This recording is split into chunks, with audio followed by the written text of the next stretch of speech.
Siamo con Leonardo Gerone dopo la partita tra Breganze e Roller Bassano, un 4-0 forse un po' cattivo per quello che si è visto in pista. Come l'hai vissuta dalla panchina, mister? Sì, anche secondo me un risultato un po' troppo severo. Gli ultimi due gol sono quasi da non considerare.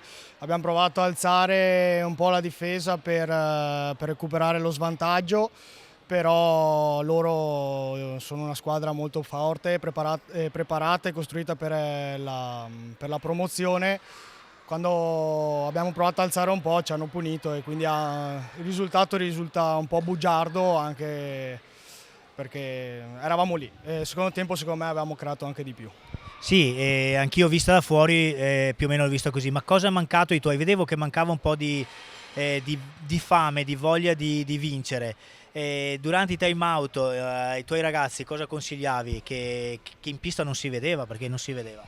Guarda, secondo me il problema più grande è stata una settimana tragica dove non è andato niente bene, arriviamo da un paio di infortuni, abbiamo avuto la pista impraticabile per allenarci praticamente tutta la settimana, abbiamo fatto un allenamento al volo ieri sera e quando dopo vai a giocare contro squadre di un certo livello, non allenarsi e non preparare la settimana la paghi.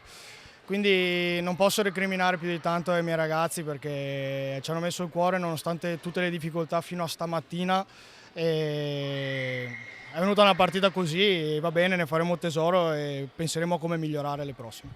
Adesso altro derby in casa contro il Tiene, subito al lavoro, giusto? Sì, esatto, diciamo che il calendario ci dà una mano per provare a riscattarci e non ce la dà perché ci ripresenta un'altra partita molto tosta che Tiene settimana scorsa ha battuto Breganze, quindi non dico che è una sorpresa perché si sapeva che anche loro hanno una bella squadra. Cercheremo e spereremo di avere la possibilità di preparare qualcosa di meglio, un po' più di fortuna e magari un po' più di concentrazione perché comunque oltre alla sfortuna si poteva sicuramente fare meglio. Bene, un bocca al lupo e un grazie a Leonardo Gerone. Grazie a voi.